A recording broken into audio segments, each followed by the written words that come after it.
Aujourd'hui, je voudrais vous parler du sujet de la loyauté et de la déloyauté.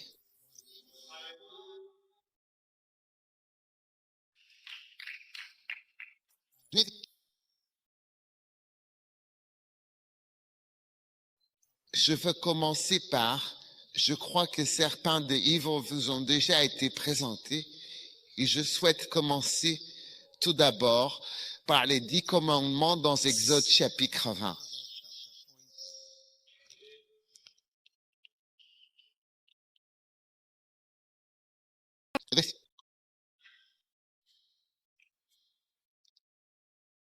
Le Seigneur Dieu prononça toutes ces paroles en disant, je suis le Seigneur.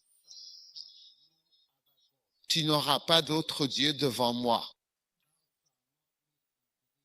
Tu ne te feras point d'image taillée, ni de représentation quelconque de ce qui est en haut dans le ciel, ni de ce qui est en bas sur la terre, ni de ce qui est dans les eaux au-dessous de la terre. Et tu ne te prosterneras pas devant elles, et tu ne les serviras pas, car moi, le Seigneur ton Dieu, je suis un Dieu jaloux, qui punit l'iniquité des pères sur les enfants jusqu'à la 3e et la 4e génération de ceux qui me haïssent, et qui fait miséricorde jusqu'à 1000 générations à ceux qui m'aiment et gardent mes commandements.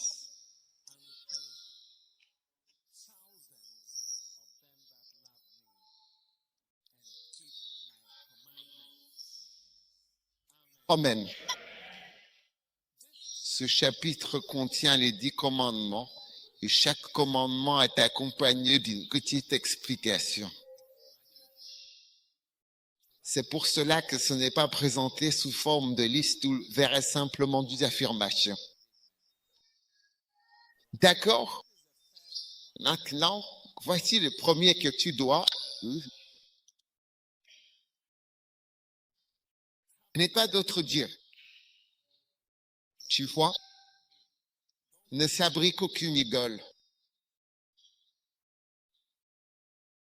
Et jusqu'à aujourd'hui, Dieu est en colère contre ceux qui fabriquent des images et les adorent et qui disent que ce morceau de bois est Dieu.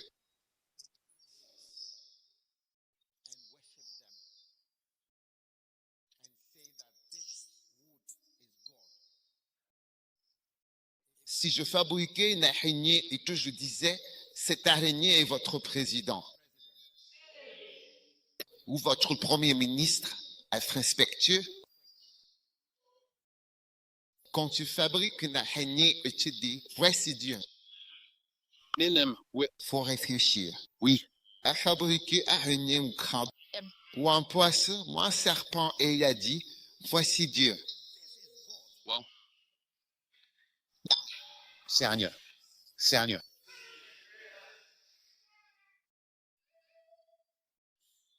Tous les dédés dehors. Ensuite, tu dois, il est écrit, je fais retomber l'iniquité des pères sur les enfants. Des personnes qui enfreignent le premier commandement peuvent s'attendre à beaucoup de maladies génétiques. Des maladies génétiques. Il est écrit dans mes textes sacrés que je visite les enfants jusqu'à la 4e génération.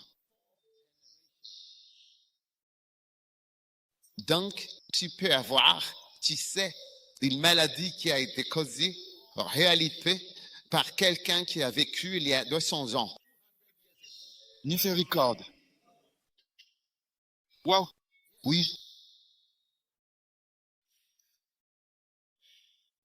Donc, les maladies héréditaires, les choses qui sont transmises, c'est pour cela que, tu sais, des maladies comme l'hypertension, 90%, 90, plus de 90%, personne ne connaît la cause. Puis tellement de maladies, je suis médecin. Je te le dis, il y a tellement de maladies, personne ne sait pourquoi. Donc, ce commandement, Dieu n'est pas resté sans rien faire.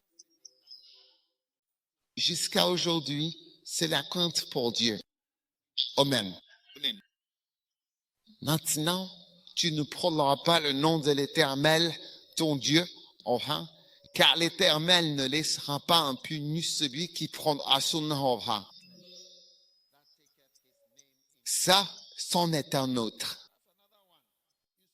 Vous voyez des gens crier Jésus et ils utilisent Jésus comme un géant. Oui, c'est vrai. Sois prudent. Ensuite, il y a un autre commandement. Souviens-toi du jour du sabbat pour sanctifier. Tu travailleras 6 jours et tu feras tout ton ouvrage. Car en 6 jours, le Seigneur a fait les cieux, la terre et la mer, et tout ce qui s'y trouve. Puis il s'est reposé le 7e jour. Puis le 3e commandement, honore ton père et ta mère, pour que tes jours durent sur la terre.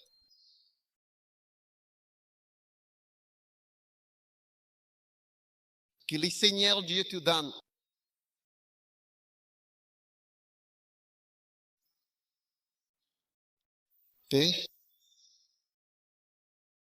Vous savez, je veux vous parler des fils dangereux.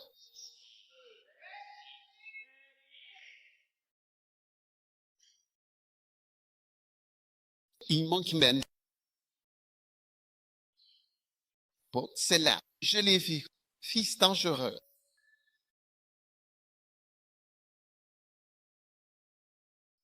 Vous voyez, tu honoreras ton père. Et ton père. Afin que tes jours soient là. Sur la terre. Que le Seigneur ton Dieu te donne. Mort prématurée. Mort prématurée. Raccourcissement de la vie. Vous voyez. En fait, dans chacun de ces commandements, Dieu révèle à la race humaine les choses qui résultent de la transgression de ce commandement en particulier aujourd'hui. L'espérance de vie sur terre dans le monde entier est de 68 ans. Oui. À l'échelle mondiale, c'est environ 68 ans. C'est descendu de 900 et quelques. Et ça n'a cessé de baisser. Et ça touche à sa fin. Et nos jours deviennent de moins en moins nombreux. Et c'est lié à ce 3e commandement. Oui. Afin que tes jours soient longs sur la terre. Que le Seigneur Dieu te donne. Le 1er commandement est lié aux maladies héréditaires, aux maladies inexpliquées. Puis l'humanité n'a jamais été épargnée par les maladies inexpliquées.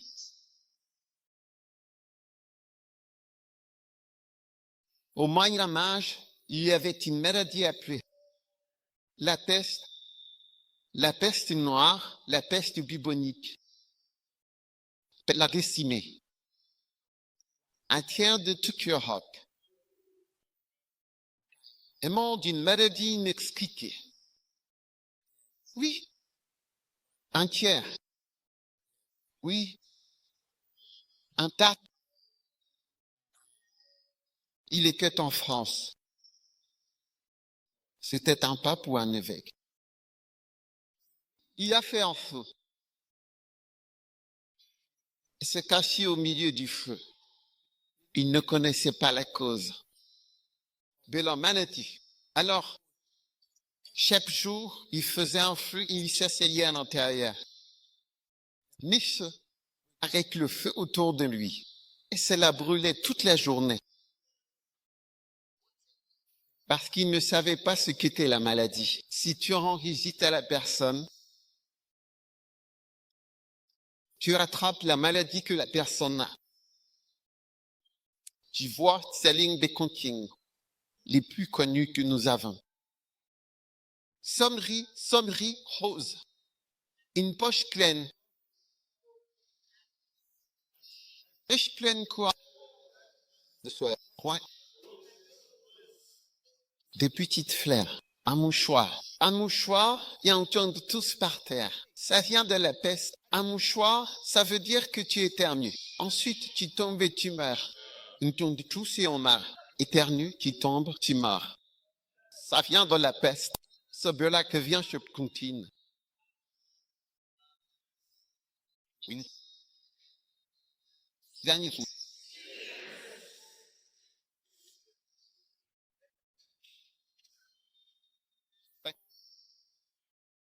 L'hyper.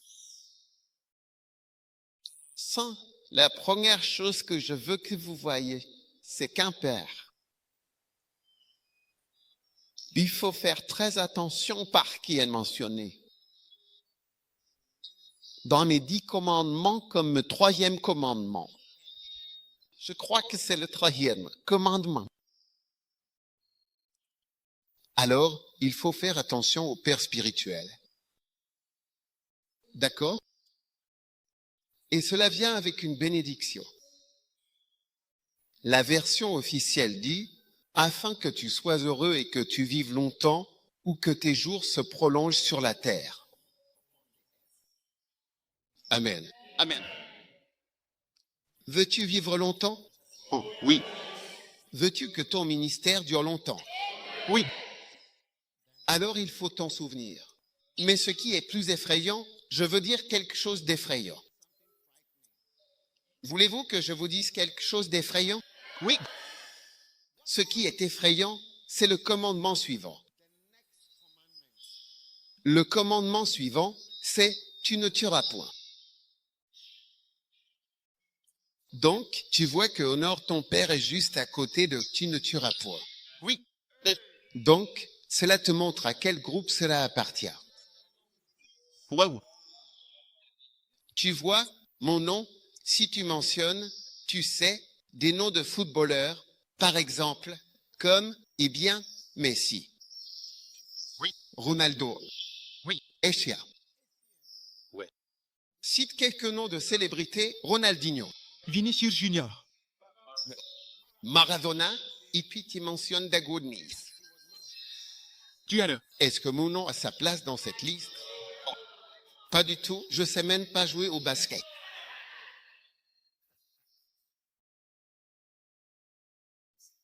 Je que tu vois Ronaldo, Messi, Ronaldinho. Maradona.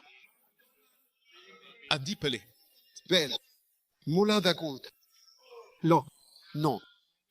Mon nom ne va pas là parce qu'il ne correspond pas à cette liste. Je ne fais pas partie de ce groupe. Ouais. Tu comprends? Menem. Maintenant, quand tu donnes des commandements vraiment sérieux et importants et que tu dis « tu ne tueras point », puis que dans cette même liste de commandements, il y a aussi « honore ton père », cela devrait te montrer, en effet, que c'est dans le même groupe de choses vraiment dangereuses, des choses avec lesquelles il ne faut vraiment pas jouer. Je suis prêt. Tu vois, il faut faire attention avec le fait de tuer. Tout ce qui implique la mort de quelqu'un, ça finit toujours par s'aggraver à un certain niveau. Quand les gens se battent, ça va, ils se sont battus. Mais si quelqu'un meurt, tu sais, un jour, je suis allé prêcher dans une prison et j'ai vu un de mes membres là-bas. Alors, je lui ai demandé, qu'est-ce que tu fais ici? Il m'a dit qu'il était à un endroit et qu'il y a eu une bagarre, soit c'était dans un bar, soit je ne sais pas ce qu'il faisait là-bas. Et il a dit qu'il y avait eu une bagarre entre lui et quelqu'un dans le bar. Et après ça, il est rentré chez lui. Le lendemain, l'homme avec qui il s'était battu a été retrouvé mort, sans vie, dans un caniveau. Et ils sont venus l'arrêter immédiatement, et il est en prison depuis ce jour-là. Parce que le fait qu'il se soit battu avec cet homme la veille et que l'homme soit mort, il ne devrait pas mourir. S'il meurt, il y a un problème. Amen. Un jour, j'ai vu un crash d'avion et tout le monde s'en est sorti. Mais quand-il? Je crois que c'était à Hong Kong. Quand l'avion a atterri, personne n'est mort. Mais quand il courait précipitamment pour sortir de l'avion dans la panique générale, il y a une des voitures d'intervention, que ce soit les pompiers ou un autre service de secours, qui arrivait en toute hâte sur la piste et qui, malheureusement, a renversé quelqu'un. Oui. Et la personne est morte. Dès que la personne est morte, ils ont arrêté le pilote. Tu vois, parce que tu étais le pilote, tout ira bien tant que personne ne meurt. Mais si quelqu'un meurt, tout change. Oui et bien. Donc, il faut bien savoir que le fait de tuer un être humain atteint, en réalité, un certain niveau de gravité Ouais. qui change tout. Vous me suivez? Ce qui est lié à cela, c'est tu honoreras ton père Non, non. et ta mère. Amen. Amen. Donc, il y a de nouveaux pasteurs qui sont arrivés et parmi eux, on trouve surtout des jeunes, des personnes qui, pour la plupart, ne connaissent pas vraiment ou n'ont pas encore bien compris toute la gravité qu'il y a à traiter avec un père, c'est-à-dire à avoir affaire à une telle figure. Maintenant, 1 Corinthiens 4, et c'est un message très court. Prêche. Et il est dit, en effet, comment reconnaître un père? Comment reconnaît-on un père? 1 Corinthiens chapitre 4, vers 15.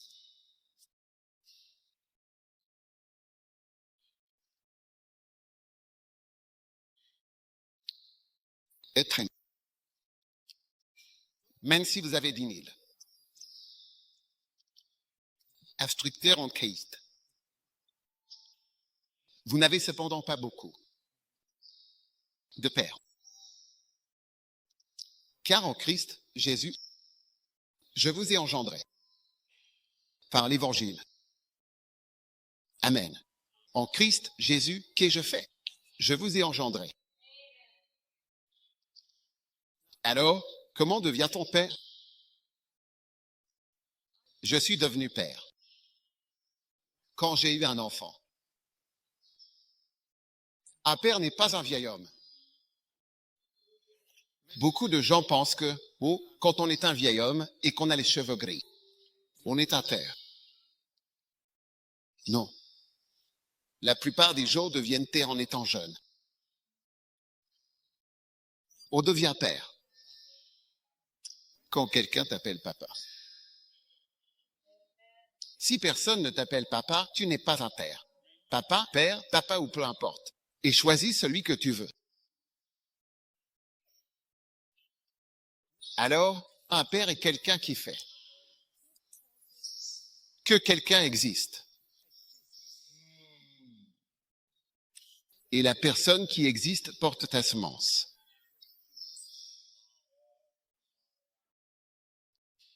Tu vois la semence. Tu nais à 23 chromosomes. C'est bien 23? 23 chromosomes de chaque côté. Et puis, ça forme un gamète. Et ensuite, ça se multiplie. Ainsi de suite. Et la personne qui est formée porte la semence de toi. Alors posons une question. Moi, je m'appelle papa. Suis-je un père? Dans l'église. Je suis un père dans l'église. Pas parce que je prêche. Depuis quelques années. Mais parce que j'ai engendré certaines personnes, des enfants, qui viennent de moi. Tu vois, directement. Et ils viennent de ma semence. C'est ça qui fait de moi un père. Je ne suis pas un père à cause de mon âge. Tu ne connais même pas mon âge. Je suis un homme très jeune. Oui.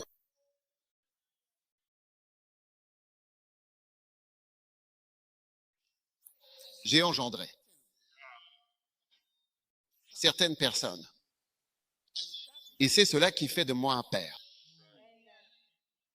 Je suis un père, pas parce que je suis pasteur depuis 30 ans ou 20 ans. Non, non, non. C'est ma semence. Et comment sais-tu que c'est ma semence?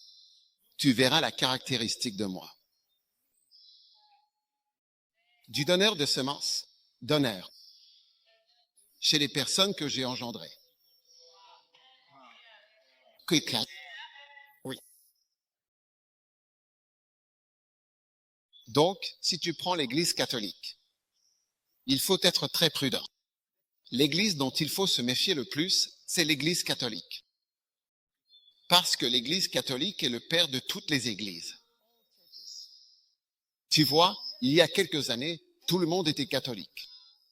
Vers 1500, l'an 1500, si tu étais chrétien, tu étais catholique.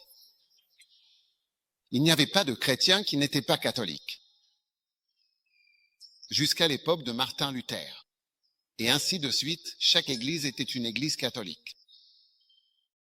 Quand on disait église, cela voulait dire catholique. C'est pour cela que dans le credo des apôtres, on dit « Je crois en la sainte église catholique ».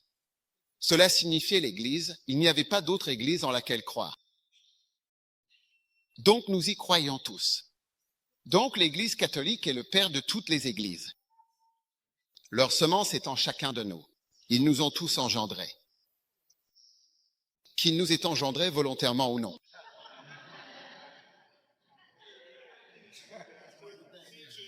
Ils nous ont quand même donné naissance. Tous les enfants ne naissent pas de façon voulue. Un de mes enfants a failli naître dans une voiture. Il arrivait trop vite.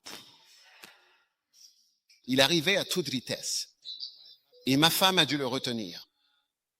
Parce qu'il était en train de sortir dans la voiture.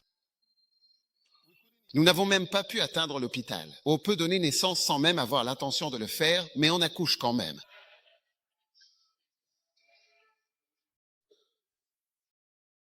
Donc, il faut faire attention, en particulier aux îles Salomon. Et partout où vous regardez, il faut se méfier des personnes qui donnent naissance à des églises et qui donnent naissance à des gens. Quand je dis qu'ils, comment fait-on pour engendrer quelqu'un? Parce que vous n'avez pas d'utérus. Qu'une personne n'a pas d'utérus. Mais en fait, c'est qu'il a des activités qui amènent des gens à exister.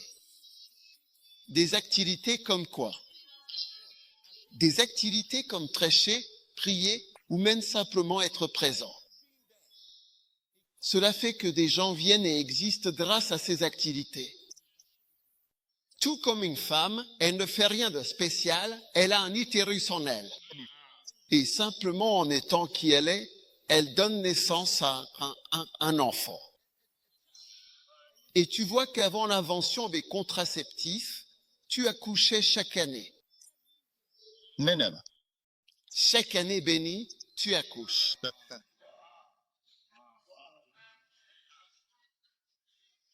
La contraception est l'une des plus grandes et importantes inventions de la race humaine. Tout comme l'anesthésie est l'une des plus grandes inventions, si tu regardes les plus grandes inventions, les inventions médicales, d'accord? Et parmi les IB, il y a, la contraception. Ça a changé le monde. Et l'une d'elles, c'est l'anesthésie qui a aussi changé le monde. Et une autre, ce sont les vaccins qui ont aussi changé le monde. Oui, ce sont là les grandes inventions du monde médical. Donc, il y a des personnes qui donnent naissance et qui te permettent d'exister par leurs actions. Oui.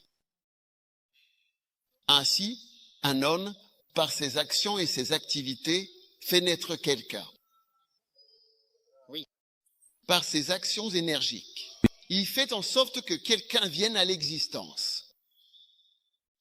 Donc, il y a des personnes qui, par leurs actions énergiques en tant que pères, ont permis à d'autres d'exister en tant que pasteurs et en tant que leaders à Honiara. Oui. Et dans différents pays. Si tu arrives maintenant sur la scène, Oui. tu dois être très prudent dans la manière de traiter les personnes qui par leurs activités. Qu'est-ce que je veux dire par leurs activités? Par exemple, par leur prédication, par leur leadership, par leur nomination, Oui. par leur manière, par leur vie, par leur ministère, ont permis à des personnes d'exister qui n'existaient pas auparavant. Oui, monsieur. Si tu prends Aimé Semplem Seferson, par sa vie et son ministère, elle a permis à l'église du plein d'évangile Foursquare d'exister. Bravo. À sa mort, elle ordonna près de 2000 pasteurs. Eh. Oui. Au moment de sa mort, elle avait ordonné environ 2000 pasteurs. Donc, cette femme a permis l'existence d'une église célèbre, l'église du plein. C'est elle qui, par ses activités, par sa vie, par sa prédication, par ses manières, par tout ce qu'elle faisait, a permis à toute une église d'exister, une église qui existe encore aujourd'hui. Alléluia. Oui. Donc, c'est ce que nous voulons dire par PA plein père. Et Paul a dit dans 1 Corinthiens 4h15, même si vous avez 10 000 instructeurs, vous n'avez pas beaucoup de pères. Les causes qui font exister les choses, il n'y en a pas beaucoup comme ça. Mais des gens qui enseignent et des gens qui prêchent, il y en a plein. Donc, dans cet isolement, tu vois, il y aura des gens. Je crois que j'ai visité une île, je crois que c'est Fidji. Oh. Oui, l'église méthodiste, tu sais, ils sont venus là-bas. À l'église méthodiste, ils sont venus et ils ont prêché il y a quelques centaines d'années. Oui. D'accord? Et le chef des missionnaires, il a rendu visite à un chef. Oui. Et je crois qu'il a touché la tête. D'où ça? Oui. Avec un peigne où il essayait de leur montrer comment utiliser un peigne. Oui. Et c'était une grande offense pour eux. Alors, ils l'ont éclaté et ils l'ont tué, le missionnaire. Oui. Et ils l'ont mis dans la terre et l'ont fait cuire. Oui. Et ils l'ont mangé. Amen. Ils n'ont pas pu cuire les chaussures. Oui. Ils n'ont pas pu manger ces chaussures. Ils ont mangé le reste. Oui. Bravo. C'est pour ça que, quand tu vas à Fidji, une église méthodiste domine tout le pays. Parce qu'une puissance a été relâchée à travers un père qui, par sa vie et le sacrifice de sa vie, a permis à l'église méthodiste d'exister. Oui. Tu comprends? Oui. Puis d'autres églises sont fichées de l'église méthodiste. Si tu prends quelqu'un comme John Wesley, c'est un père. Parce qu'à travers ses actions, il a provoqué, par les activités de John Wesley, il a fait naître une église méthodiste qui n'existait pas auparavant. Faut exister, et jusqu'à aujourd'hui, tu vois des caractéristiques dans l'église méthodiste, ils ont même les noms. Le nom méthodiste est l'un de ses traits, car le nom méthodiste est un surnom qui a été donné aux méthodistes. Quand John Wesley était étudiant à Oxford, à l'université, on lui disait, tu es trop méthodique, tu te réveilles, tu fais ceci, tu te lèves, tu fais cela. C'était un surnom. Il s'en servait pour se moquer. Il a décidé d'accepter ce nom comme bon nom.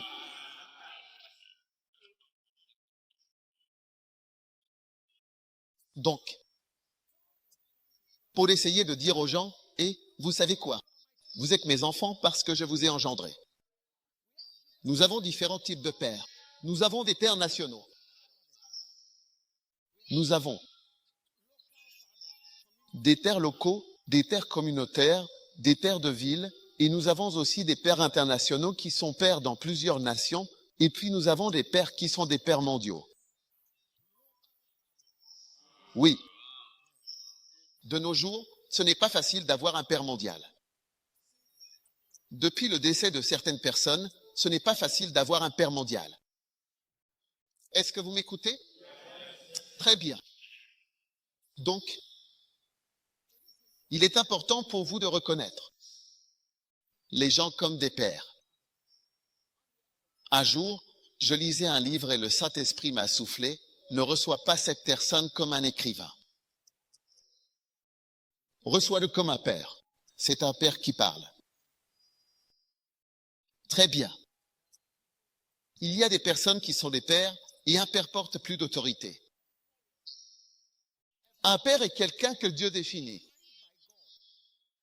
comme quelqu'un de spécial, de qui tout découle. Des choses qui te permettent de vivre longtemps et de lui viennent aussi des choses qui te permettent de réussir. C'est la première source de bénédiction pour quiconque. Donc, là où il y a des gens qui viennent au monde et qui ne s'accordent pas avec les pères, et qui ne s'accordent pas avec les pères, ils se coupent de la première. Clé pour réussir dans ce monde. Oui. Si tu vois quelqu'un comme un enfant, et tu vois, cet enfant n'aime pas son père, immédiatement, tu sais que cet enfant est en train de se couper de la première source, de bénédiction, de quoi que ce soit. La première personne qui a béni ma vie, c'était mon père.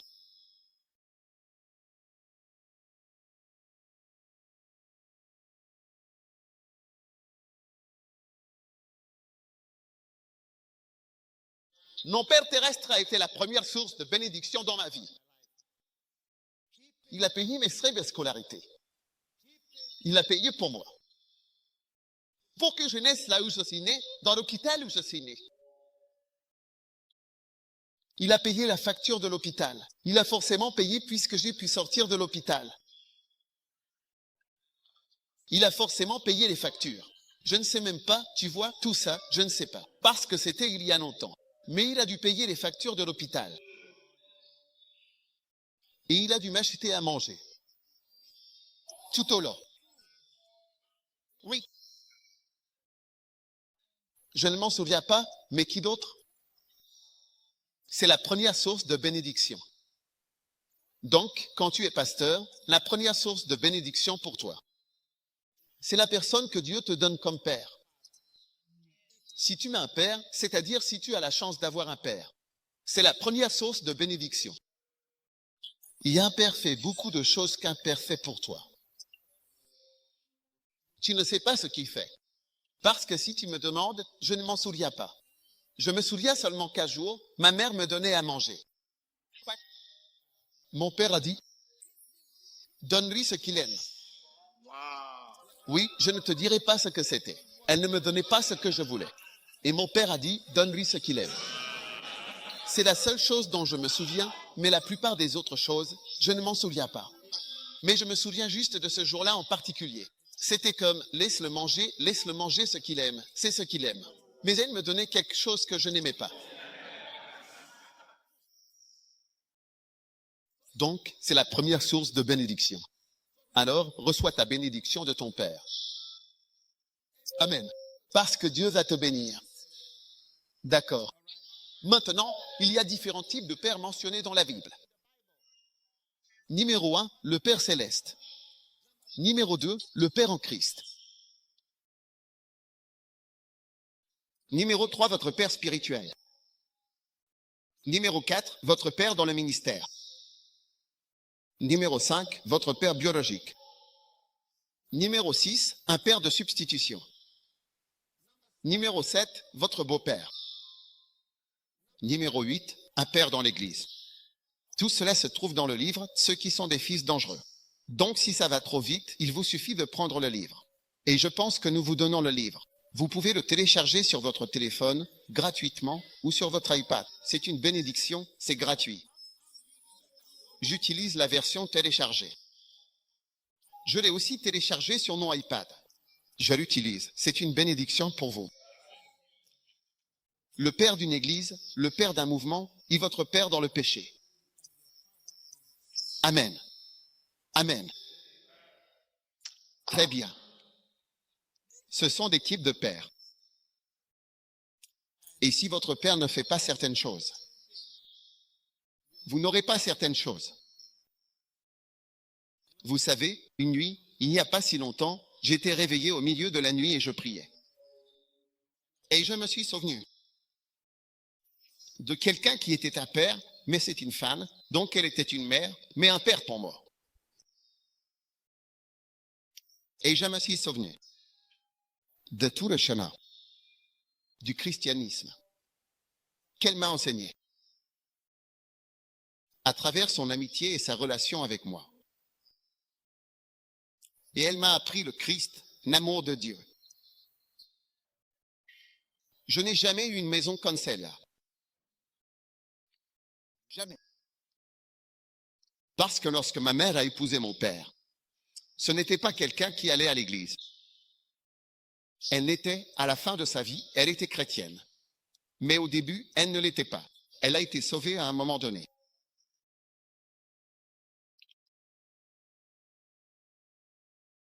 Mais c'était cette personne-là. Oh, elle m'a appris à avoir mon temps de recueillement. Elle m'a appris à aller à l'église. Elle m'a fait découvrir tout ce que je sais. J'ai commencé à pleurer au milieu de la nuit. Et je me suis dit que si cette personne ne m'avait pas appris le christianisme qu'elle m'a montré,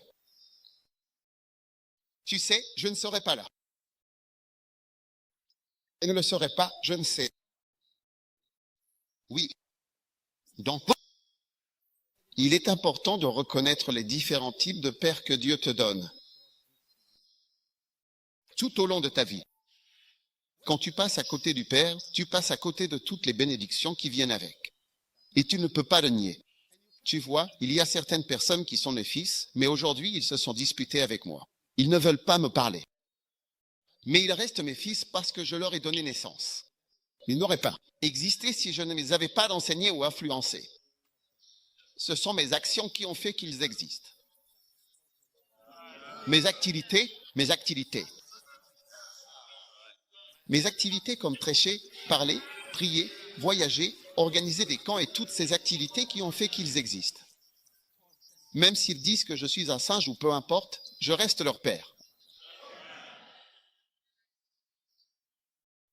Et je ne sais pas qui est assis ici aujourd'hui, parce que je ne connais aucun d'entre vous, mais qui que vous soyez dans ce pays, vous devez respecter les personnes qui sont des pères.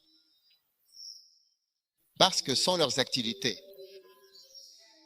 vous n'existeriez pas. Amen.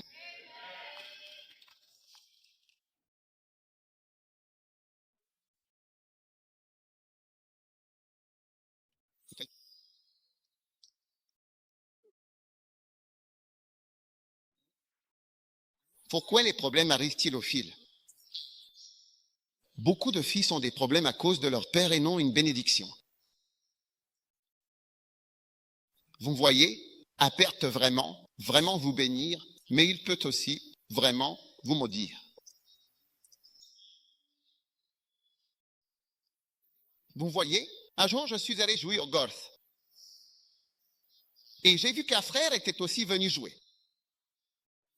Quand il a joué, la balle est, en effet, simplement partie très à droite. Une autre fois, il a joué très à gauche. Noir. Et avec beaucoup de puissance. J'ai réalisé que l'homme qui peut jouer très à droite peut aussi jouer très à gauche. Et quand Dieu, qui est comme un père, il peut vraiment te bénir, mais il peut aussi, malheureusement, te maudire à cause de ce que Dieu a dit à son sujet selon ses propres paroles. Dieu a dit, fais attention au père. Honore ton père ou honore l'homme grâce aux activités duquel tu es venu à exister ou à être dans la position où tu es. Honore cette personne en particulier. Les activités de qui t'ont permis d'être dans la position où tu es. Le respectes-tu afin que tu vives longtemps sur la terre? Et lorsque tu fais une erreur avec ton père fait donc partie des plus grandes et importantes épreuves et tentations. Pourquoi? Parce qu'un père est quelqu'un dont on peut facilement se moquer. Dans le livre des Proverbes, chapitre 30, la Bible dit L'œil qui se moque de son père et qui maîtrise d'obéir à sa mère, les corbeaux du torrent le perceront et les petits de l'aigle le mangeront.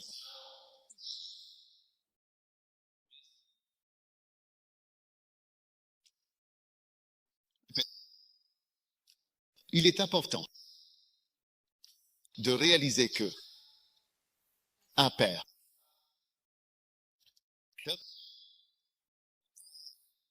c'est quelqu'un dont on peut se moquer. Le mot se moquer.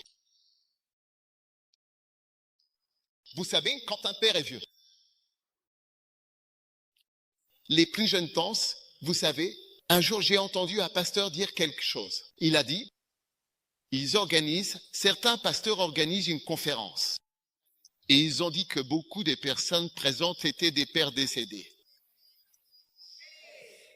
Térimé, quoi? Pas du lait térimé, ni du poisson térimé, ni du dentifrice périmé, mais des pères périmés. En d'autres termes, leur temps est passé.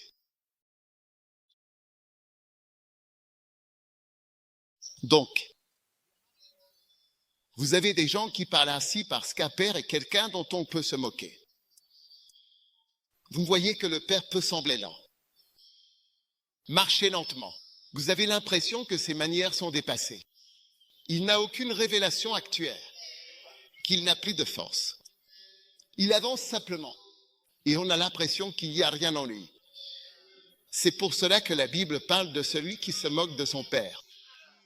Parce que, voyez-vous, beaucoup de pères sont traités comme des bouffons ou des idiots dans leur propre maison, dans leur propre foyer. Parce que les mères ou parfois les enfants se moquent du père, qu'il n'est pas intelligent, qu'il n'est pas vif, qu'il n'est pas gentil, qu'il n'est pas comme ci ou comme ça. Et vous voyez, il faut faire attention, parce que les enfants parlent à leur mère plus souvent qu'à leur père. Parce que la mère gère les problèmes pratiques de l'enfant. J'ai besoin de ceci, de cela, de ça. Donc tu parles toujours à l'enfant. Alors l'enfant, sans s'en rendre compte, devient plus proche, plus vite de la mère que du père, qui semble être comme un idiot dans la maison. Il vient de se séparer. Il ne connaît même pas les choses pratiques. Il ne résout pas les problèmes de la maison.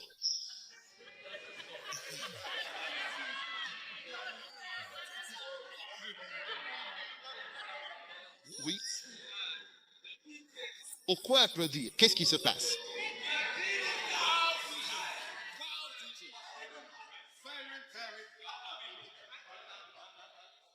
Donc, avant même que tu t'en rendes compte, la mère est très proche des enfants et le père est assis tranquillement à regarder la télévision et à changer de chaîne.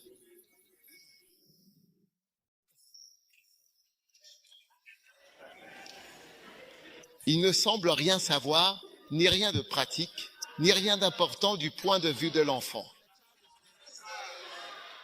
Oui. Et donc, petit à petit, l'enfant grandit et il ne voit pas son père. Si tu demandes à l'enfant de désigner quelqu'un, disons qu'une personne doit mourir dans la maison, ils vont désigner le père. Oh, c'est le père qui devrait mourir parce que, enfin, on ne voit pas à quoi il sert l'utilité pratique du père dans la famille ou à la maison. Donc ils vont facilement dire, oh, papa devrait mourir. Je veux dire, si papa meurt, ça ne changera pas grand-chose. C'est maman qui s'occupe de nous.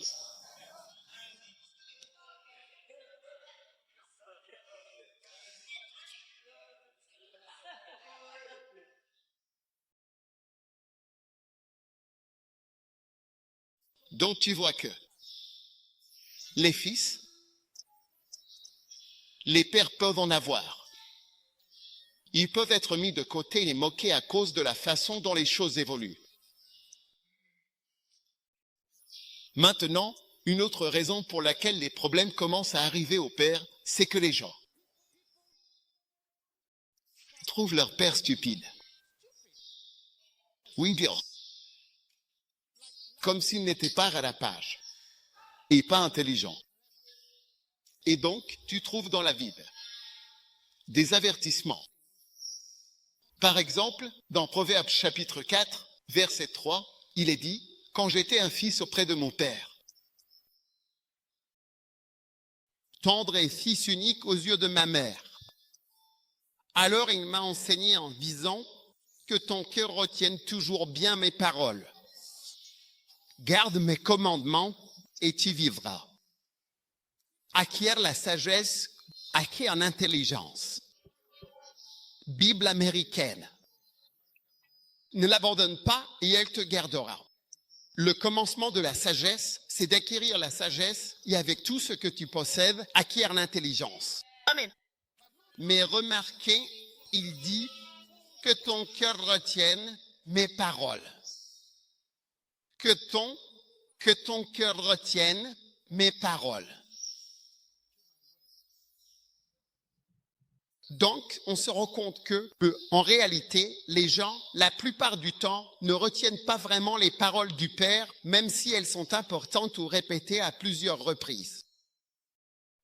Or, le Père est quelqu'un qui, en raison de la position particulière que Dieu lui a donnée, même lorsqu'il dit quelque chose qui, selon toi, est faux, c'est tout de même juste. Vous voyez, la Bible dit, et je ne sais pas si vous voulez, peut-être qu'on devrait le regarder, elle dit, obéis à ton père et à ta mère, à tes parents, Éphésiens 6. Et elle en donne la raison. Il a dit, obéis-leur car cela est juste. Oui, monsieur. Éphésiens 6:1. Qu'est-ce qui est juste? Ce que dit ton père, c'est ce qui est juste. Wow. Amen. Amen. Wow. Wow. Obéis à tes parents dans la loi, car cela est juste. As-tu remarqué que même tes propres enfants biologiques, tout ce que le parent vit à l'enfant est la bonne chose. Je veux dire, tant que l'enfant a 1 an, 2 ans, 3 ans, 4 ans, 5 ans, 6, 7, 8, 9, 10, regarde, tout ce que le parent dit est juste. Ça ne peut jamais être faux. Non. Prêche. Prêche. Ce ne sera jamais faux du point de vue de l'enfant. Prêche. Prêche. Il peut être un imbécile, il peut être une sorcière, il peut être n'importe quoi de mauvais, n'importe quoi de mal. Du point de vue de l'enfant, tout ce que ton père te dit à 6 ans, ça doit être la bonne chose. Amen. Il est très peu probable que ce ne soit pas juste. Oui. C'est pourquoi, quand tu es le fils de quelqu'un, tu dois faire attention dans le domaine spirituel quand une personne dit quelque chose.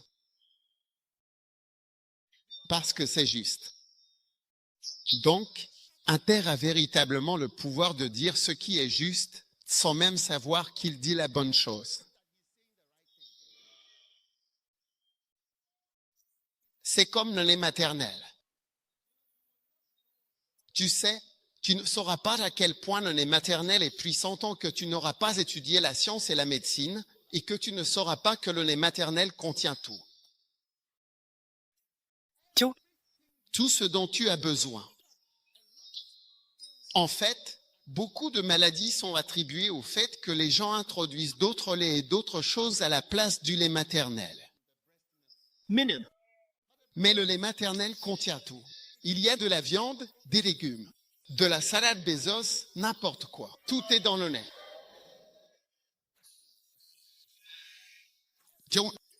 Et le bébé peut vivre avec ça pendant des mois. Incroyable. Incroyable. Il ne boit pas d'eau, rien. Seulement ce lait. Il ne boit pas de Coca-Cola, il ne boit pas d'eau, il ne fait rien d'autre. Uniquement ce lait. C'est comme si c'était tout. C'est pourquoi Dieu est appelé El Shaddai. Le mot Shaddai, Shad signifie saint, El signifie Dieu. Donc El Shaddai veut dire le Tout-Puissant aux saints abondants, parce que le saint contient tout ce dont tu as besoin. Donc le Tout-Puissant aux saints abondants, c'est le Tout-Puissant qui a tout ce dont tu as besoin. Amen. Prêche. Amen. Alléluia. Amen. Il est donc très important, absolument, que tu apprennes à en bénéficier pour toi.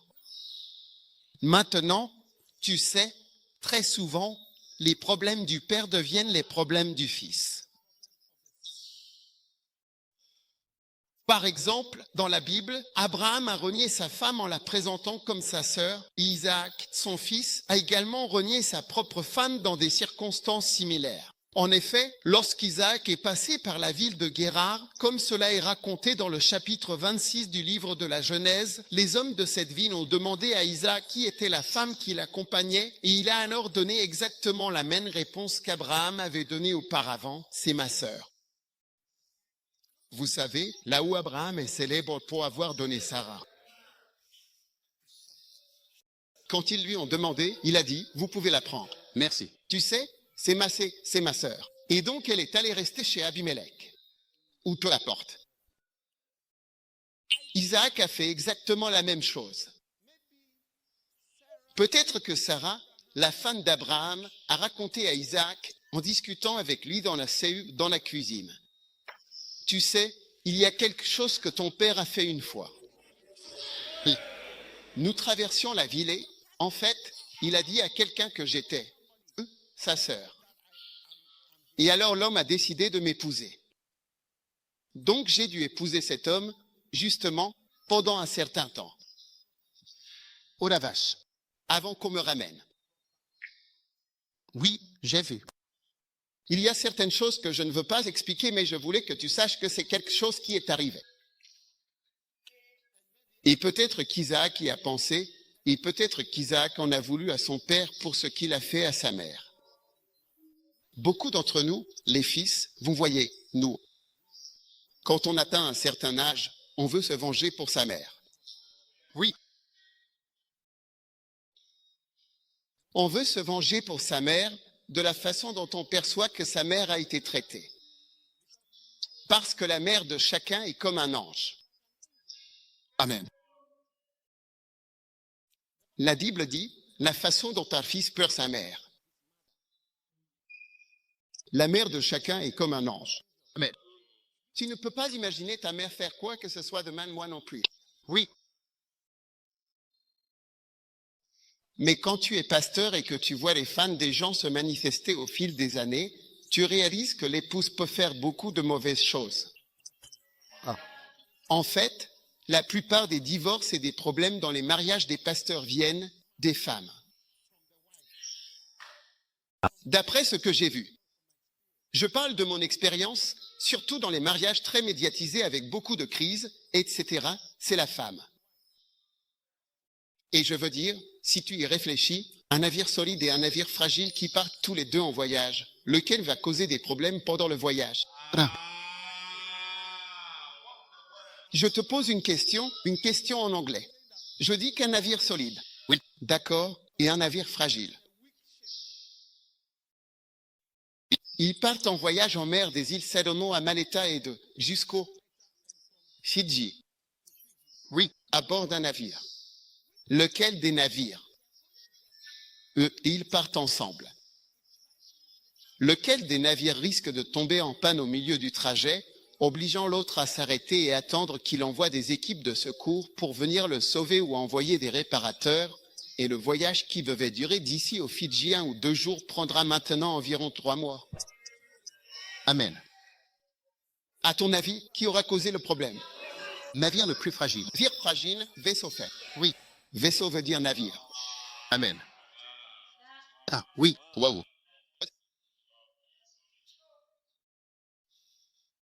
Tu te rends compte qu'il cause beaucoup de problèmes. Mais pour un enfant, la mère est un ange. Oh, oui. Merci. Menem. Ma mère, ma propre mère, m'a fait pleurer pour la toute première fois de ma vie quand elle est morte. Et ça, je n'avais vraiment jamais pleuré avant, pas une seule fois. Oui. Elle m'a fait pleurer d'une façon dont je n'avais jamais pleuré auparavant. Oui.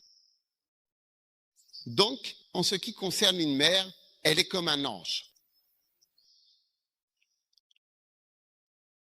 Alors, tu finis par. Il se peut que, au fil de ta croissance et de ton évolution personnelle, tu en viennes à penser que, dans le contexte du mariage, le père est considéré comme le méchant, et cela tout simplement parce que, dans chaque mariage, il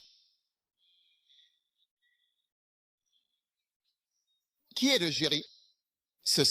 Le jury, ce sont les personnes qui décident qui a raison et qui a tort dans ce mariage.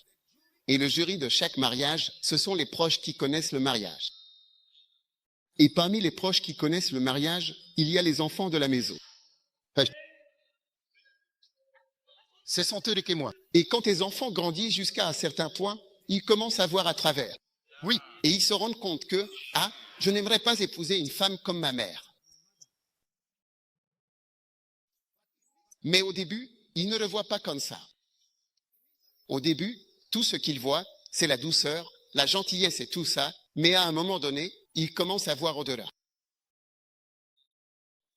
Donc tu dois vraiment faire particulièrement attention, parce qu'en méprisant ton père, tu verras que ses problèmes, ses traits de caractère et ses erreurs vont commencer à t'atteindre. Vous m'écoutez? Je vais bientôt conclure.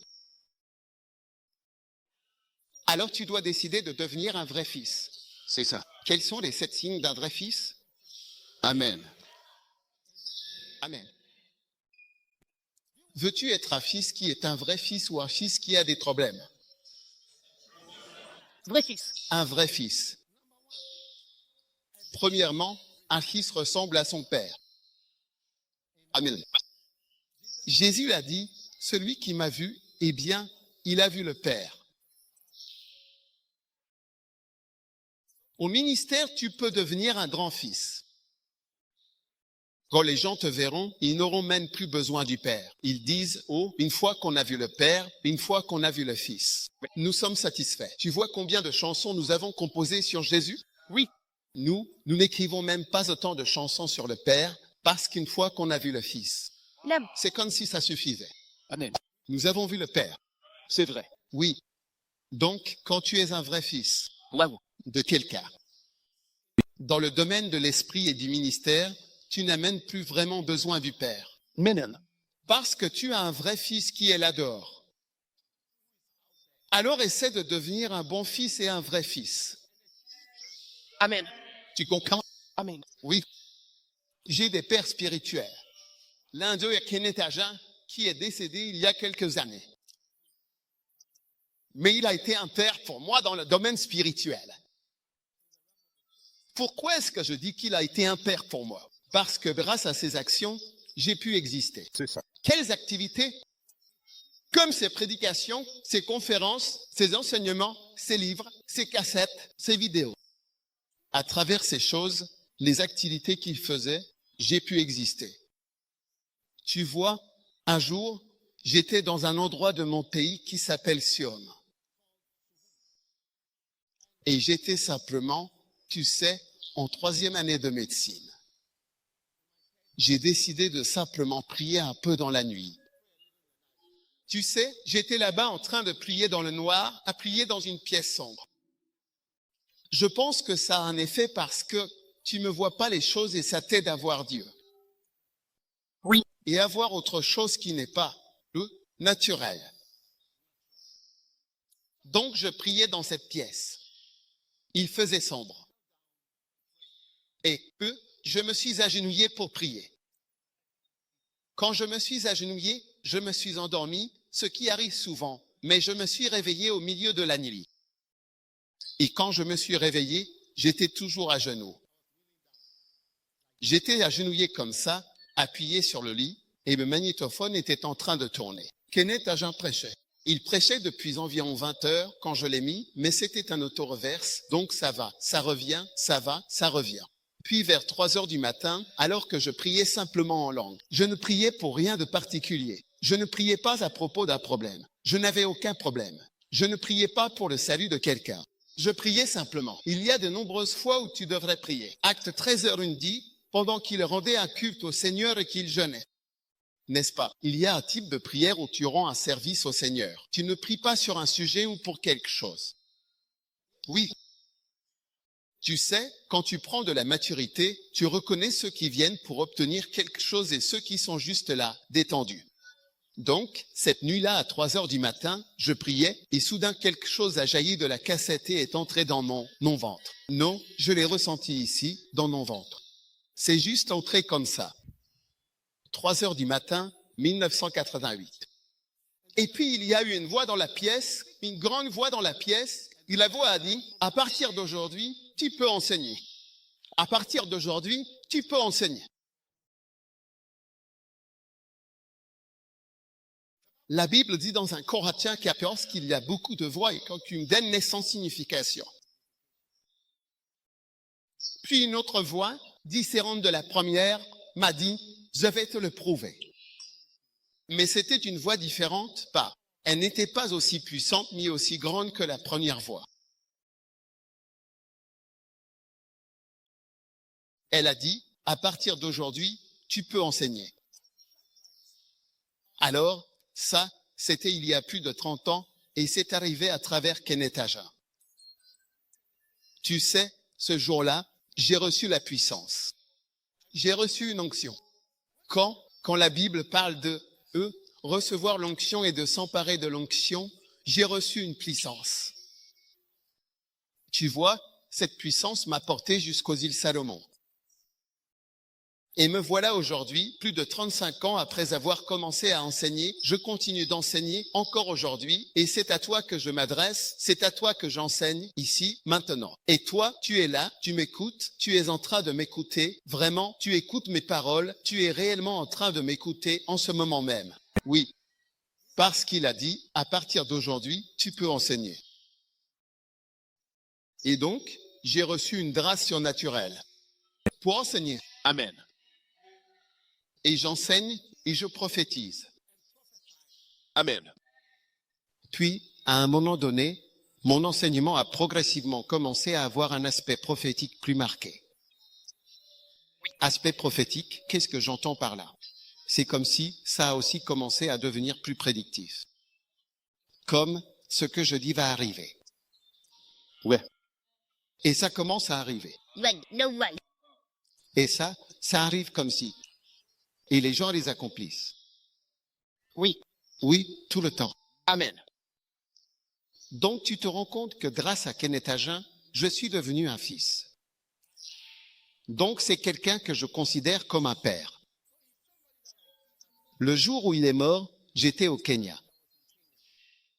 Et j'ai reçu un appel ou un texto. J'étais dans un bus. Kenneth Hagin, je ne lui avais jamais parlé auparavant. Bon, je lui ai parlé une fois. Mais quand j'ai reçu ce texto et que j'ai vu que Kenneth Hagin était mort, j'ai commencé à pleurer. Quelqu'un que je ne connais même pas personnellement.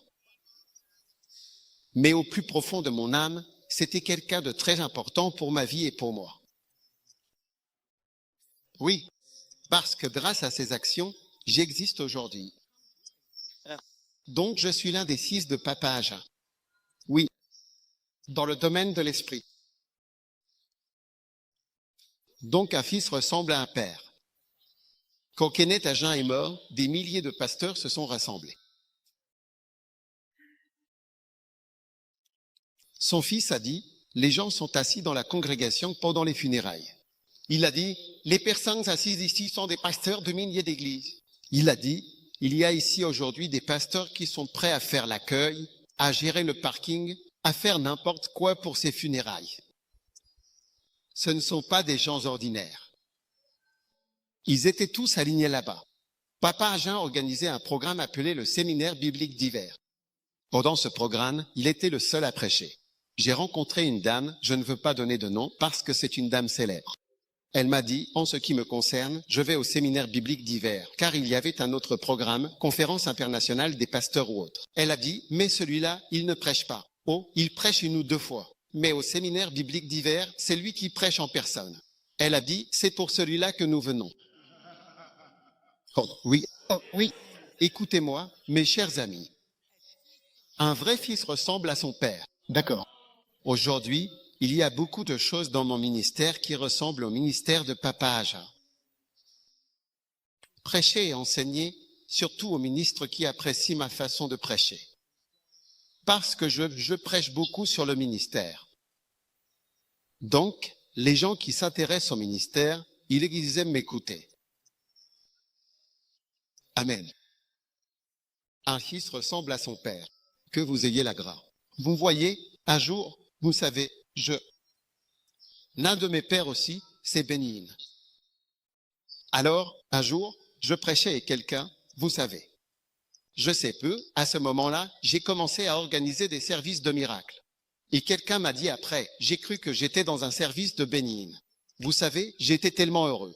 J'ai jubilé dans ma chambre, j'ai jubilé chez moi qu'une telle analogie, une telle ressemblance, que quelqu'un qui ne sait même pas que j'essaie de suivre cette personne puisse dire ça, soit capable de dire que je ressemble à cette personne. J'étais très heureux. Oui. J'étais vraiment très heureux de cela. Et toi aussi, tu devrais être heureux un jour si quelqu'un, sans provocation ou sans que tu le manipules pour qu'il dise « Tu ne trouves pas que mon ministère ressemble à celui de cette personne, mais il peut voir que votre ministère est comme ça. Amen. » Oui. Donc, un vrai fils. Au lieu de devenir un fils du malheur ou un fils de perdition. Tu dois devenir un vrai fils. Amen. Amen. Deuxièmement, un fils est pour toujours. Oui. Amen. Jean 8:35 dit, l'esclave, en effet, ne demeure pas toujours dans la maison, tandis que le fils, lui, y demeure toujours. Amen. Amen. L'une des façons de reconnaître un fils, c'est qu'à la fin, pas au milieu. On y est. Il est là. Il est dit, un fils demeure pour toujours. Toujours honnête. Il n'y aura jamais un moment où un fils dira, go à partir d'aujourd'hui. Oui. Je veux dire, qui va dire à sa mère ou à son père, à partir d'aujourd'hui, tu n'es plus ma mère. Ce n'est pas normal. Un jour, l'un de mes jeunes pasteurs, son père était un voleur. Donc son père avait été arrêté. Il m'a dit, mon père a été arrêté plusieurs fois parce que mon père est toujours appliqué dans des fraudes.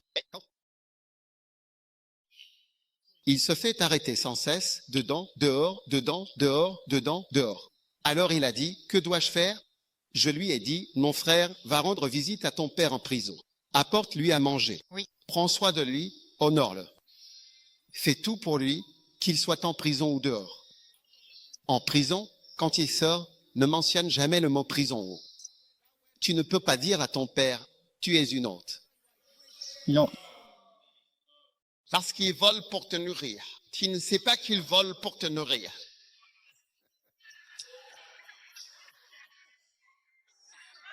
Un peu? Oui. Pourquoi est-ce qu'il vole? Pourquoi est-ce qu'il vole? Pourquoi, quel problème il a rencontré? Tu sais, les gens l'arrêtaient toujours. Le problème dans les pieds où il est tombé, c'est parce qu'il essayait d'obtenir de l'argent ou je ne sais pas ce qu'il essayait de faire. Ben, je suis sûr que c'est il a sa famille. Oui.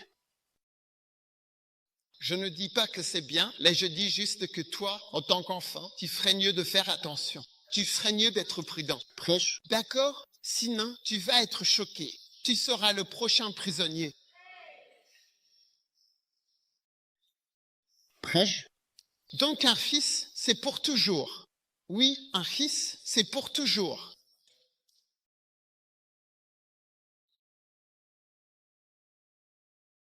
Un jour, j'ai rencontré un grand homme de Dieu. Je ne mentionnerai pas son nom. Il était avec quelqu'un.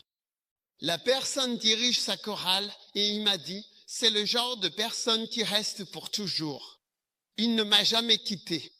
Tout le monde est parti, mais cet homme ne m'a pas quitté. Oui, ça, c'est un vrai fils. La Bible dit qu'un fils, c'est pour toujours. Un fils, c'est pour toujours. Amen. Amen. Puisses-tu être un fils pour toujours. Amen. Au nom de Jésus. Amen. Très bien, nous arrivons à la fin. Numéro 3. Les fils et les filles croient en leur père. Oui. Et ils lui font confiance. Ils font confiance à leur père. Amen. Amen. Parfois, on voit des gens qui n'ont pas confiance au Père. La Bible dit, l'autre Père aux cieux, que ton nom soit sanctifié, que ton règne vienne. Donne-nous aujourd'hui notre pain. Tu fais confiance à ton Père et cette prière signifie, je te fais confiance pour tout. Oui. Amen. Amen. Numéro 4. Qu'est-ce qu'un fils? Combien doit être de bons fils? Hein? Être bon fils, c'est qualité de beaucoup. C'est vrai. Amen. Tu évites de choses. C'est vrai. Amen. Tu sais, un jour, mon père m'a dit quelque chose. Je ne sais pas s'il me l'a dit, mais oui, je l'ai appris. Il m'a dit qu'à chaque fois qu'il voyage, il change son testament. Oui. Il demande son testament et il le modifie. Il le corrige. Waaw. Anel. Oui, quand tu voyages, Waaw. il modifie son testament. Waaw. C'est prochain. Donc, quand mon père est décédé, je connaissais un testament dans lequel certaines personnes figuraient. Oui. Mais quand il est mort, le testament valide à sa mort, toutes ces personnes n'y étaient plus. Supprimé. Elles furent supprimées du testament. Monsieur. Monsieur. Donc, il faut faire attention. Quand tu es un bon fils, tu héritera. Mais quand tu es un mauvais fils, tu seras supprimé. Ils vont supprimer ton nom de certaines choses. Oui. Ouais. Bon, j'adore ça. Ouais. Ouais. Donc, un fils honore son père. Et dans Malachie 9:6, il est dit, un fils honore son père et un serviteur son maître. Si je suis un père ou un honneur qui n'est dû, amen. Vous qui êtes des fils, honorez. La Bible dit, honore l'Éternel avec tes biens. Mais non. L'une des façons d'honorer est par une substance. Il y a des années, j'ai entendu Kenneth Agent parler d'une poignée de main pentecôtiste. Tu sais ce que c'est, une poignée de main pentecôtiste? C'est une poignée de main qui inclut une enveloppe. Amen. Wow. Amen. Oui, je l'ai entendu dire il y a de nombreuses années. Il y en a parmi vous ici, vous savez, personne ne vous a jamais honoré avec une poignée de main pentecôtiste en vous serrant la main et en vous donnant quelque chose. Psy.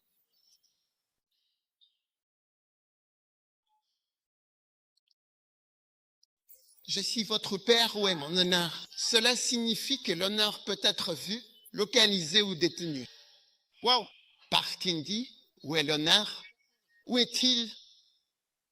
Où est l'honneur que vous avez apporté au Père? Où est l'offrande, concrètement? L'offrande, l'argent, les cadeaux. Concrètement. S'ils sont vos, s'il est votre Père. Et écoutez, ceux d'entre vous qui ont des pères, vous savez, il faut retourner voir votre Père dans mon pays. Je ne sais pas si c'est dans mon pays, mais je sais que quand les gens commencent à travailler, ils prennent leur premier salaire et ils vont le donner à leur père. Est-ce que ça existe aussi dans votre pays? Le tout premier salaire qu'ils gagnent, ils l'apportent et disent, papa, je suis allé travailler, j'ai été à l'école toutes ces années. J'ai fini l'école et j'ai trouvé un emploi. Et c'est le tout premier salaire que j'ai gagné et je veux te l'apporter pour t'honorer. Parce que tu t'es occupé de moi, tu m'as aidé à aller à l'école, tu as fait de moi ce que je suis devenu. Et je t'honore avec ceci.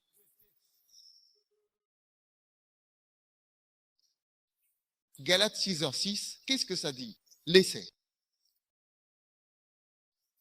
Celui qui reçoit l'enseignement, autrement dit la personne à qui l'on transmet un savoir, partage tous ses biens, c'est-à-dire l'ensemble de ses possessions, avec celui qui l'enseigne, c'est-à-dire la personne qui lui transmet cet enseignement ou ce savoir. Tu dois honorer la personne qui t'enseigne. Oui. Donc, dans chaque église, tu dois honorer ton pasteur.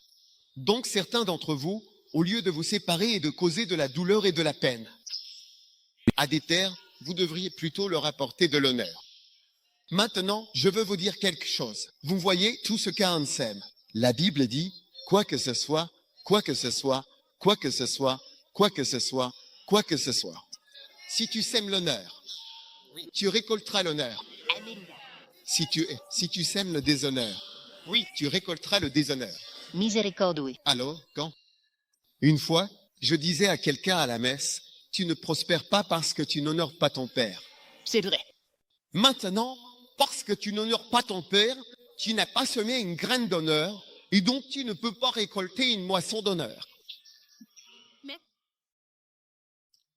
Merci. Oui. Merci. Alors, vous devez apprendre à honorer les pères. Oui. montrez-leur beaucoup d'amour et d'honneur. Quand nous parlons d'honneur, nous parlons d'offrande. Je ne sais pas si eux l'étaient ici. Vous savez, une fois je suis allé voir un grand-père dans le ministère et je lui ai donné une offrande avec quelques dollars. Il m'a dit, tu es la deuxième personne dans le monde entier depuis que j'ai commencé à prêcher à faire cela. Waouh. Parce que dans ce pays, ils n'ont pas la culture de l'honneur, donc il a été surpris que je l'honorais.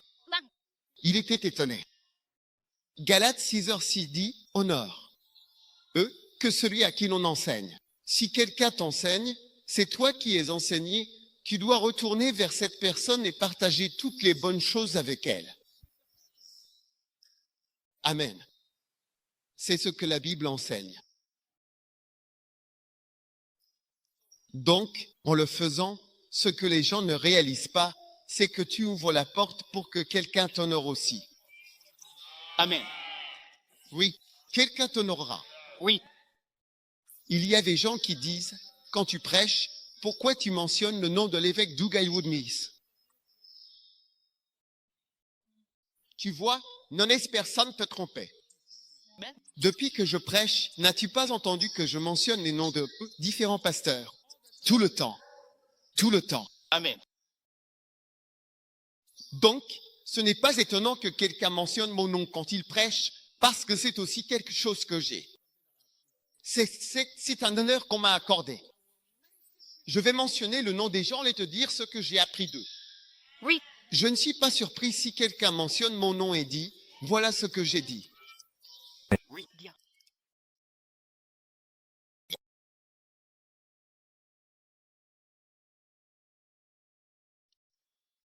Me tiens ici dans le ministère aux îles Salomon, très loin de mon pays d'origine, grâce aux pères qui ont été dans le ministère au-dessus de ma vie.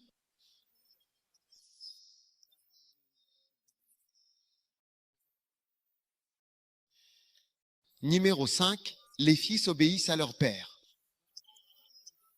Numéro 6, les fils et les filles font ce qu'ils voient leur père faire. Et numéro 7, les fils portent les paroles de leur père. Proverbe 4:3, il est écrit, lorsque j'étais un fils pour mon père, tendre, vraiment, et fils unique aux yeux de ma mère, il m'a instruit et m'a dit, que ton cœur retienne mes paroles. Garde mes commandements et tu vivras. Amen. Amen. Garde mes. Quoi?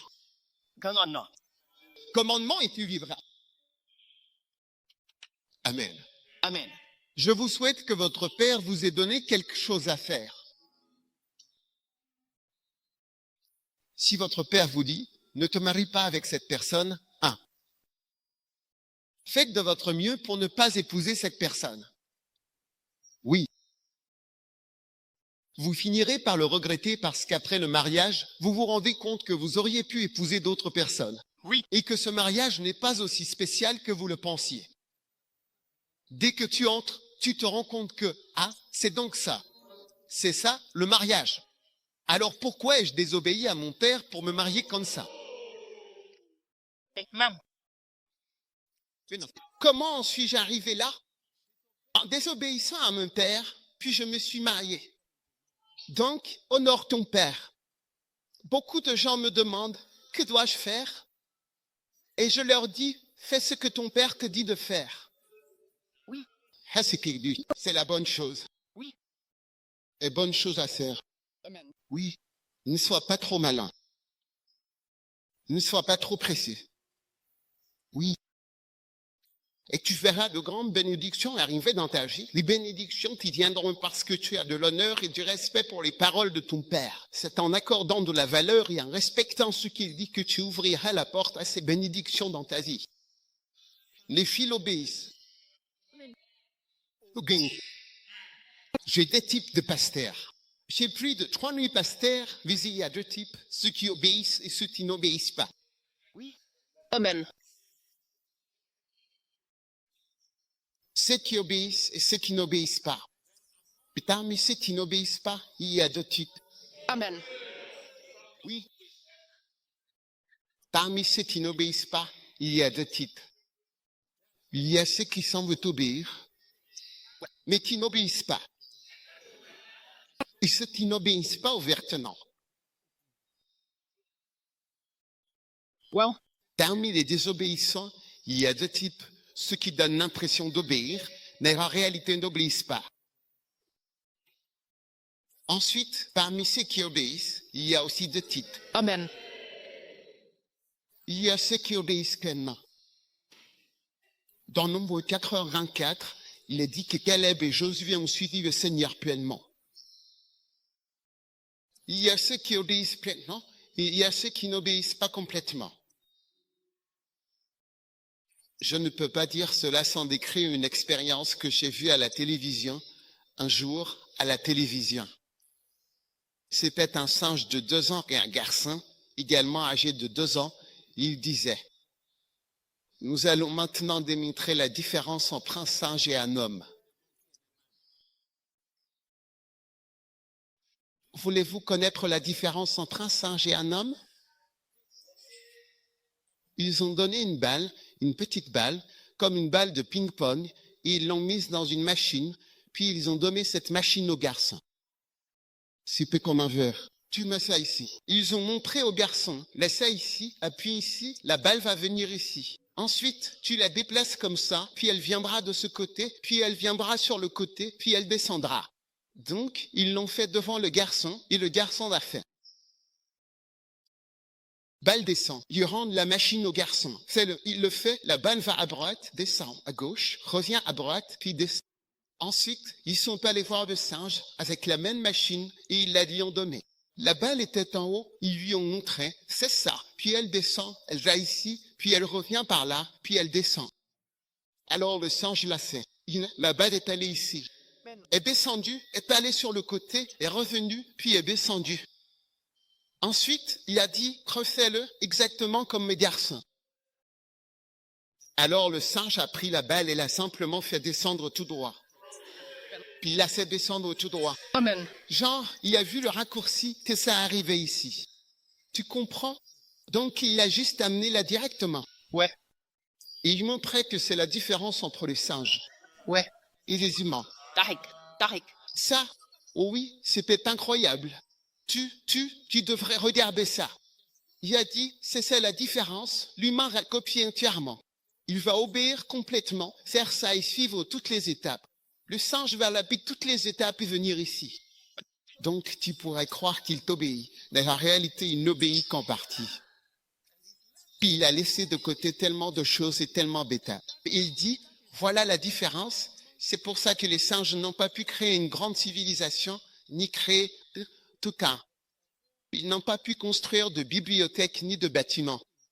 Et ils n'ont pas bâti d'armée, ils n'ont accompli aucun grand exploit parce qu'ils ne peuvent pas apprendre. On ne pourra jamais naître des singes dans une salle et leur enseigner dans une classe, comme nous sommes tous ici. On ne peut pas avoir des singes. Ils ne vont pas s'asseoir, ils n'écouteront pas, ils ne prendront pas de notes, ils n'apprendront jamais rien. Ils vont juste sauter partout et ainsi de suite et ils ne prennent rien au sérieux. Amen. Amen.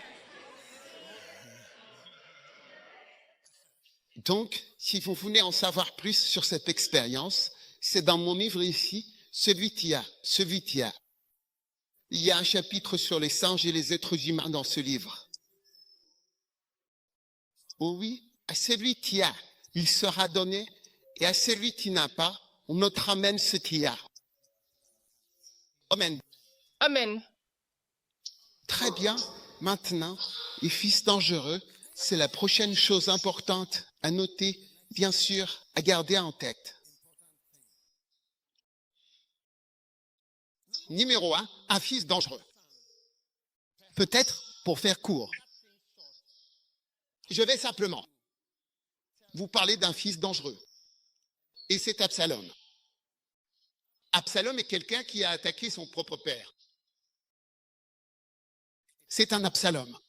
Tout le monde dit, c'est un Absalom. Quiconque peut attaquer. Attaquer de quelque manière que ce soit. Que ce soit en calomniant. Par écrit, en parlant. Par une action en justice.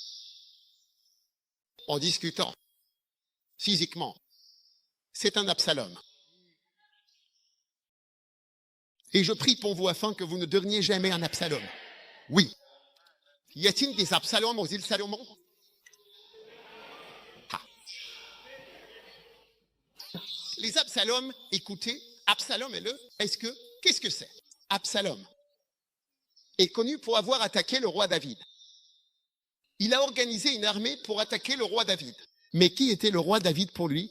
Le roi David était son père biologique. C'est quelqu'un de dangereux. Et vous voyez, attaquer son propre père, c'est quelque chose de fantastique et d'inouï. Et hier, je vous disais qu'il existe quelque chose qu'on appelle parasite. Ou attaquer son propre père est un crime au-delà de tout, c'est invisible. C'est impensable. C'est quelque chose qu'on n'imaginerait jamais voir. Que vous puissiez écrire sur Facebook. Écrivez sur Instagram, Twitter, TikTok, YouTube contre quelqu'un qui vous appelle à être qui vous êtes. Et vous attaquez cette personne. Même si votre père a fait quelque chose de mal, allez-vous le sortir dans la rue, prendre un bâton et le frapper dehors devant tout le monde? Il doit y avoir quelque chose qui ne va pas chez vous. Il y a quelque chose qui ne va pas chez vous.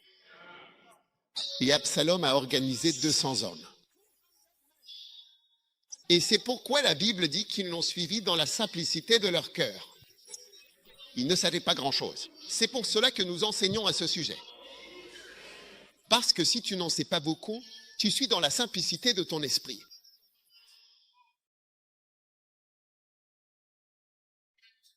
Un jour, j'ai vu un frère faire sa propre publicité. Il disait qu'il était conseiller matrimonial. Il est coach. Il est formateur. Il est conférencier motivateur. Et il est dans ce ministère depuis de nombreuses années. Et tu sais, je réfléchissais à ce gars-là, qu'il est exactement le contraire de tout ce qu'il disait. Il est exactement le contraire, parce que je le connais. Et je regardais et je me suis dit, waouh, il est coach de vie, il est conseiller matrimonial. Je ne dirais pas mariage de toutes les choses. Je pensais même qu'il n'allait pas mentionner le mariage. Il est conférencier motivateur. Il est ceci, il est cela. Complètement un opposé. Mais tu vois que les gens suivent les Absaloms dans la simplicité de leur esprit. Ils ne savent même pas avec quoi ils ont affaire. Ils ne comprennent même pas ce qui se passe. La Bible dit que 200 hommes l'ont suivi pour aller attaquer personne d'autre que son propre père biologique. Et puis, quand il est entré dans le palais, David a dit, laisse-moi partir maintenant. Il faut que je parte maintenant. C'est un mouvement stratégique important. Je dois quitter Jérusalem. Alors il est sorti et s'est échappé. Et quand il est parti, Absalom est entré dans le palais. Et quand il est arrivé, il se disait, qu'est-ce que je peux faire maintenant? Je suis dans le palais. Et il a dit, non, je vais coucher avec les femmes de mon père. Alors il a monté une tente au-dessus. Parce que, tu sais, ils ont des toits plats. Donc il a installé une tente sur le toit avec un lit spécial. Avec des oreillers moelleux. Et des draps blancs. Et il a appelé en disant, où sont les femmes? S'aligner. Mettez-vous en ligne. Je vais t'achever aujourd'hui. Alors il les a alignés. Et il a dit, qui est la favorite de mon père? Et il les a fait entrer. Allez, habillez-vous correctement et venez. Venez au lit. Un fils. Les femmes de son père. Quand David est revenu, il ne pouvait même plus les regarder. Il ne pouvait même pas leur demander, alors qu'ont-ils fait? Qu'est-ce qu'elles ont fait? Il ne pouvait même pas dire, qu'est-ce qu'il a fait? Il disait, qu'est-ce qu'elles ont fait? Comment? Tu vois, un Absalom, c'est quelqu'un qui voit les plaisirs de son père. Et il veut les plaisirs de son père. Il veut conduire la voiture de son père. Il veut vivre dans la maison de son père. Il veut avoir la position que son père occupe. Il veut aussi être prêt avec l'archevêque. Il veut être appelé révérend, docteur. Il veut le même titre, la même voiture, voire quelque chose de mieux. Les privilèges et les plaisirs. Tu me vois voyager de cette façon, tu veux voyager de la même manière. Tu n'es pas content de dire « Merci Seigneur, mon Père est à l'aise ». Oui. Mais non, tu veux être pareil. Un jour, j'ai eu une réunion avec quelques pasteurs, mais j'étais en retard. Oui. J'étais en retard. Tous les jours, j'étais à l'heure, mais ce jour-là, j'étais en retard. Quand je suis arrivé à la réunion, ils avaient formé un cercle. Là où j'ai toujours la réunion chaque mardi, j'ai la réunion à cet endroit-là. Et c'est ma chaise, et c'est là que tout le monde s'assoit. Quand j'étais en retard, un des pasteurs était assis sur ma chaise, dirigeant la réunion comme si c'était moi.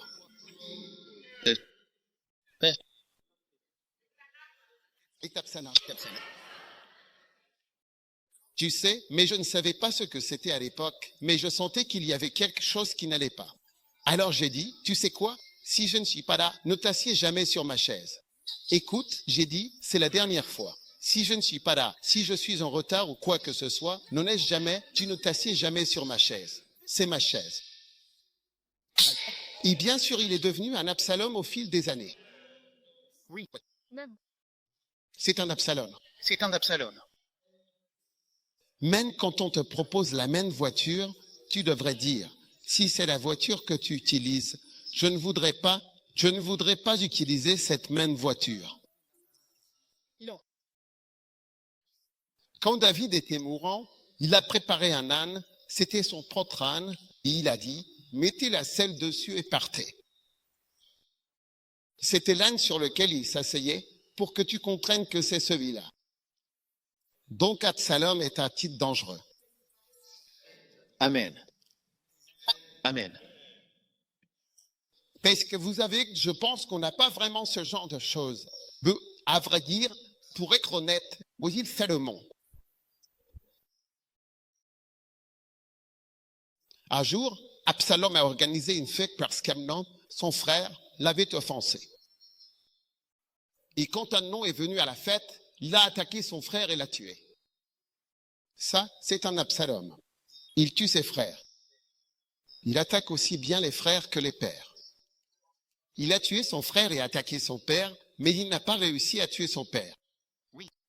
Alors, méfiez-vous des gens qui attaquent leurs frères dans le ministère. Oui, n'approchez jamais quelqu'un qui attaque cette église. J'attaque cette personne. Dis, regarde, oui, c'est fini. Il n'est rien, il n'est personne. Il faut faire attention. Même si tu penses que la personne est tombée dans le péché ou qu'elle est tombée très bas, tu ne dois pas l'attaquer parce que tu pourrais être surpris.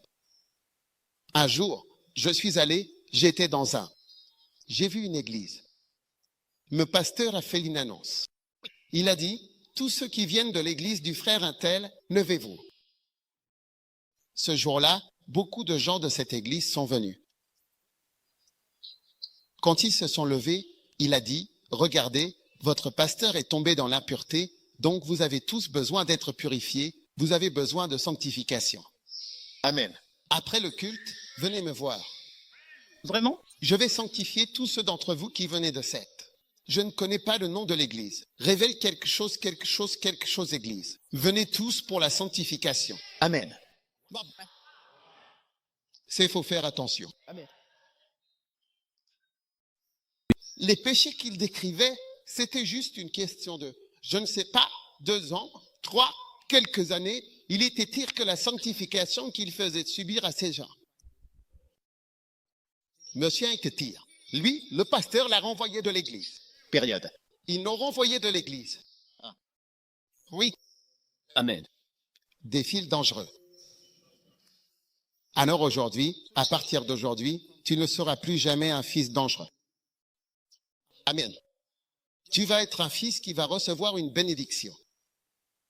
Alléluia. Maintenant, une des choses, enfin, alors que je termine, concerne les fils de Noé. Il avait 3 fils, Sem, Cham et Japheth. Tu vois, ta première bénédiction vient de ton père. Or, Noé avait 3 fils, et nous venons tous de ces 3 fils. Les fils de Noé, Cham, il a vu son père ivre. Et quand son père était ivre, son père était un ingénu. Vous savez, la raison pour laquelle les gens boivent. Est-ce qu'il y a des gens qui boivent ici aux îles Salomon? Pourquoi les gens boivent-ils? Parce que ça les rend heureux. Parfois, ils sont avec leurs copines et parfois, ils se sentent honteux. Alors, quand ils boivent, ils perdent la honte. Et ils deviennent audacieux. Ils prennent vie. Se sentent héros. Oui, pour pouvoir monter sur une table et animer toute la fête. Je connais un gars, il a enlevé tous ses vêtements et il a marché avec ses habits sur environ 2 kilomètres. Parce qu'il était ivre. C'était un héros.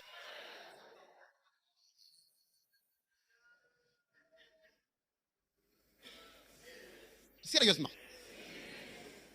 Donc, je ne sais pas pourquoi Noé a bu. Mais il s'est enivré et il était nu dans sa tente. Alors qu'il était dans sa tente, un de ses fils est venu et a vu. J'ai dit, waouh, regarde ça. Mec, tu prêches la droiture tous les jours, parce que Noé était un prédicateur de justice. Comment peux-tu être ivre? Il l'a mis sur Facebook.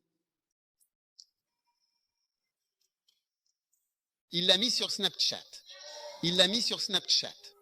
Et sur Instagram. Et puis ses frères ont aussi vu.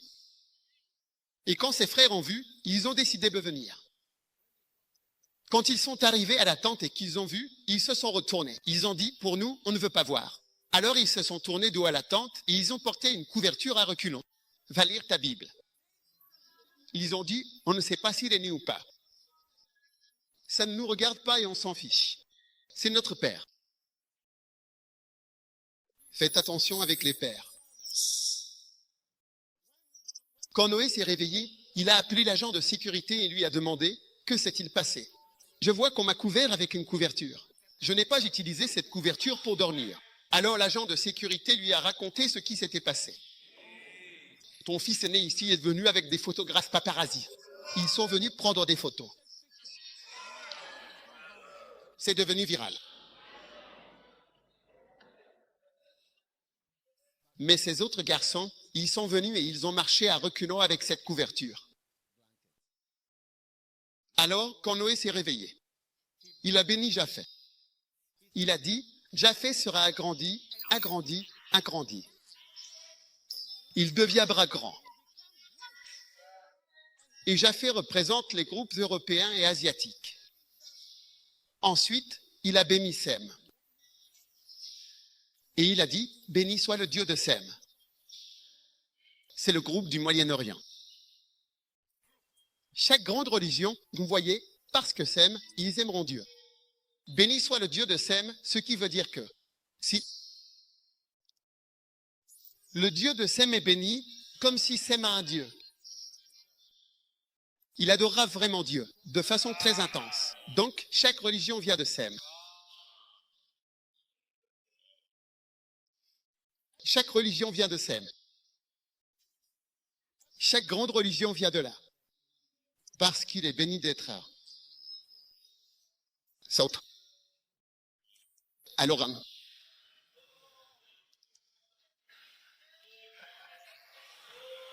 je ne devrais pas dire d'où vient Cham. Les gens n'aiment pas le dire. Donc, je ne le dirai pas non plus.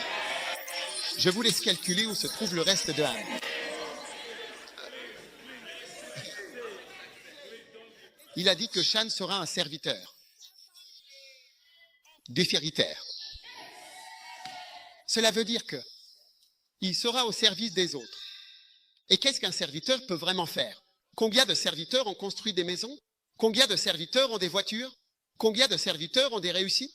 Combien de serviteurs sont éduqués? Combien de serviteurs n'entrent dans la vie? Non, tu ne seras pas simplement un serviteur.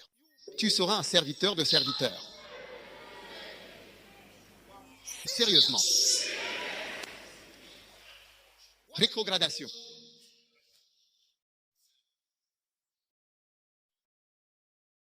Combien de serviteurs construisent des maisons? Combien de serviteurs sont riches? Combien de serviteurs sont des hommes riches? Aujourd'hui, si tu regardes parmi tous les descendants de Cham, combien sont riches? Peu importe les minéraux que nous avons, peu importe les ressources, peu importe quoi que ce soit. Dites-moi ce qui peut expliquer l'état de préjudice. Si tu as une explication, tu peux venir me voir après l'église. Vous qui n'avez pas peur des malédictions. Un jour, un pasteur, un gars, a pris l'église de quelqu'un. Le pasteur principal a dit, le jour où tu monteras en chair, tu mourras.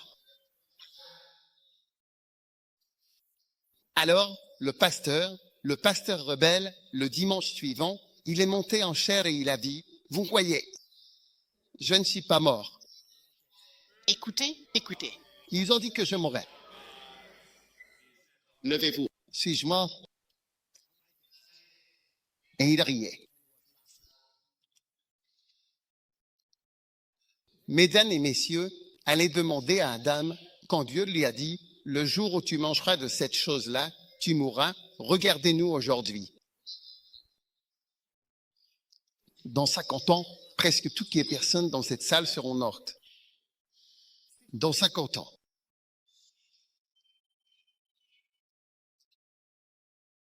Il n'y a jamais eu de race aussi condamnée et vouée à la perte que les êtres humains. Tout ce que vous faites finit par la mort. Derek Prince dit que peu de pasteurs ont des mariages heureux. Et ceux qui ont des mariages heureux, cela finit quand même par la mort, par des funérailles.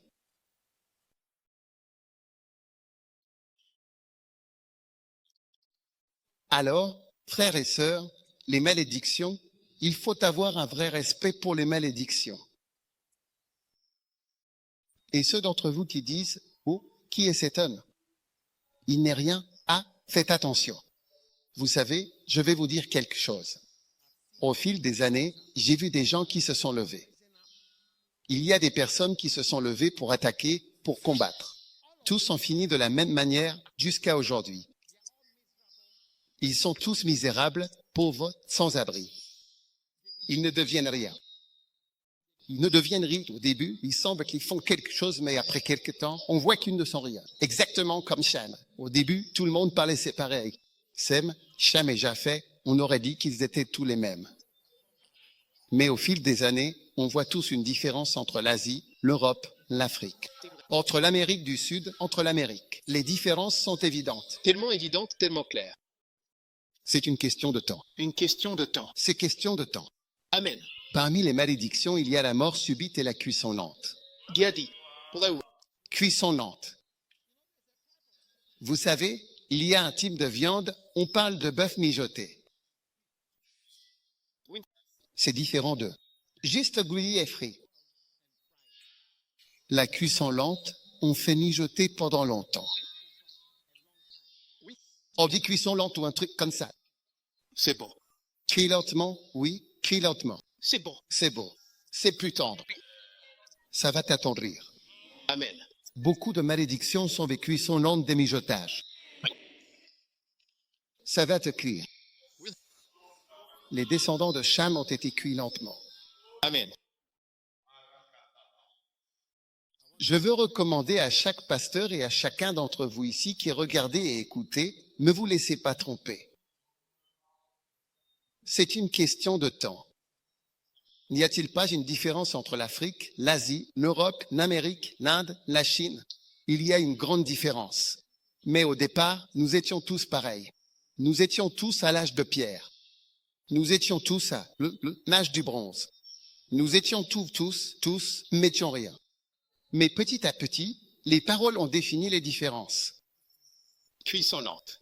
Cuisson lente, mijotage. Oui. Au fil des années. Magnifique. Oui.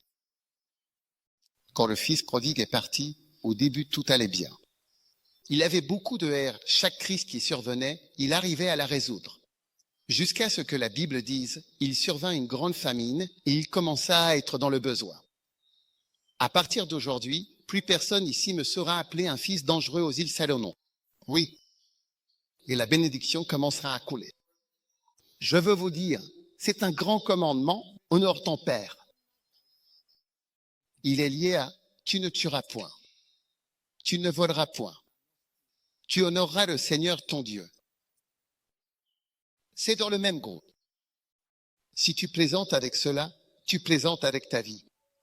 Tu plaisantes avec ton avenir. Tu plaisantes avec ta capacité à durer et à survivre.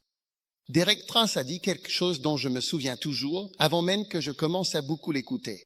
Vous voyez, je mentionne encore le nom de quelqu'un. Mais Derek Prince, il a dit quelque chose. Il a dit, si tu n'honores pas ton père, il sait une chose, ça n'ira jamais bien pour toi. Et deuxièmement, tu ne vivras pas longtemps. Ces deux choses sont certaines. Il a dit, car pour ces deux choses, c'est certain. Tu ne réussiras jamais. Ça n'ira jamais bien pour toi. Et deuxièmement, tu ne vivras pas longtemps ou ton ministère ne durera pas longtemps. Selon la parole du Seigneur. Alors, que tu te souviennes et que tu gardes dans ton cœur d'être un bon fils, une vraie fille. Amen. Amen. Je ne comprends pas pourquoi les filles n'ont pas protesté. Équilibre des genres. Je pourrais dire garçon. Mais j'ai dit garçon, garçon. Aucune fille n'a réclamé. Je pensais que les dames allaient protester. Et les filles alors? N'y a-t-il pas d'Absalom au féminin? N'y a-t-il pas de dame Absalom?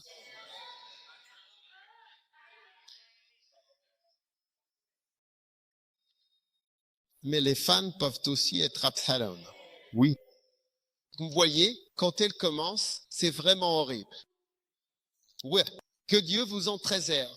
J'ai écrit un livre sur Jézabel. Il s'appelle Jézabel, une femme hors de contrôle. Elle est hors de contrôle. N'avez-vous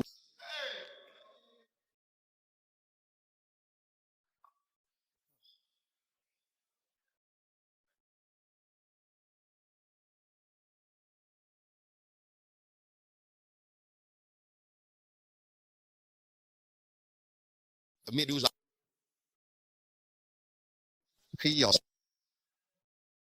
Père, merci infiniment pour ta bonté. Bénis chacun, alors que nous recevons ta sainte parole aujourd'hui. Touchez nos vies. Fais-nous marcher dans ta volonté. Fais-nous marcher dans ta volonté. Et accomplir ta volonté parfaite tous les jours de notre vie. Levez les mains et priez. Seigneur, je veux être un fils. Je veux être un vrai fils. Je veux être un vrai fils.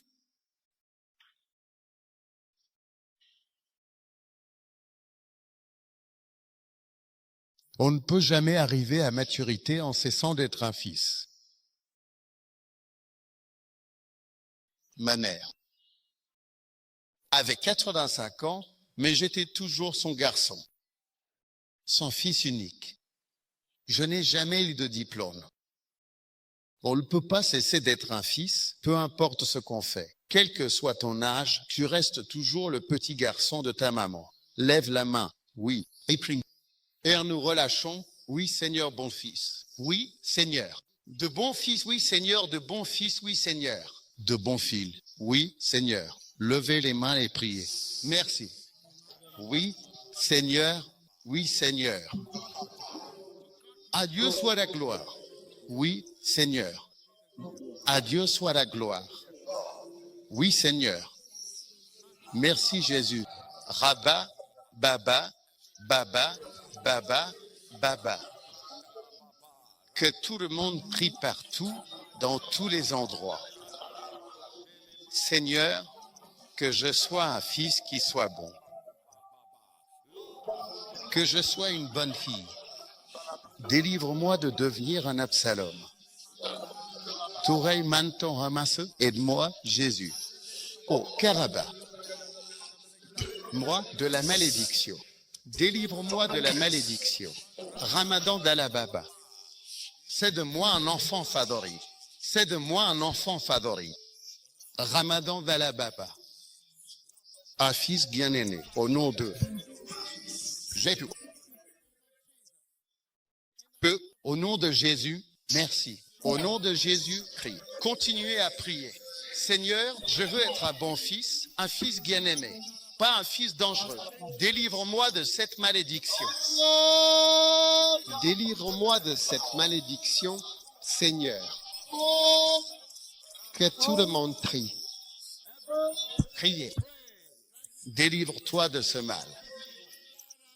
Délivre-toi de cette malédiction. Au nom de Jésus.